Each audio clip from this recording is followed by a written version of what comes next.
भारताला एक अत्याधुनिक आणि अद्ययावत राष्ट्र बनवण्याच्या स्वप्नामध्ये मोठा वाटा आहे तो पायाभूत सुविधांचा.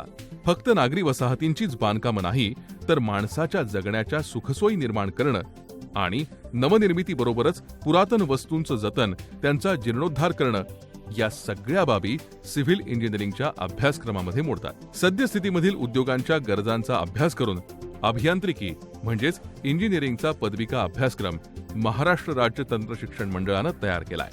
सिव्हिल इंजिनिअरिंग, सिव्हिल आणि रुरल इंजिनिअरिंग, कन्स्ट्रक्शन टेक्नॉलॉजी असे अभ्यासक्रम उपलब्ध आहेत. सिव्हिल इंजिनिअरिंगचा अभ्यास पूर्ण केल्यानंतर विद्यार्थ्यांना केंद्र आणि राज्य सरकारच्या सर्व्हिसेस, PWD, रेल्वे, विदेशी कंपन्या, मिलिटरी सर्व्हिसेस, खासगी किंवा रोड बांधकाम कंपन्या अशा अनेक ठिकाणी रोजगाराच्या संधी उपलब्ध होऊ शकतात. त्याचबरोबर महत्त्वाचं म्हणजे स्वतःचा उद्योगही सुरू करू शकतात. सिव्हिल इंजिनिअरिंगचा अभ्यासक्रम पूर्ण केल्यानंतर पदविका प्राप्त विद्यार्थ्यांना खालील जबाबदाऱ्यांवर काम करावं लागतं.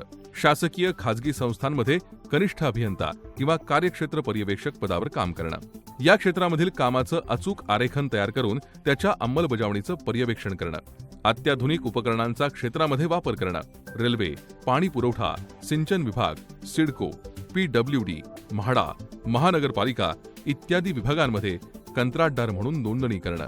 अधिक माहितीसाठी www.msbte.org.in आणि www.dtemaharashtra.gov.in या आमच्या वेबसाईटला भेट द्या.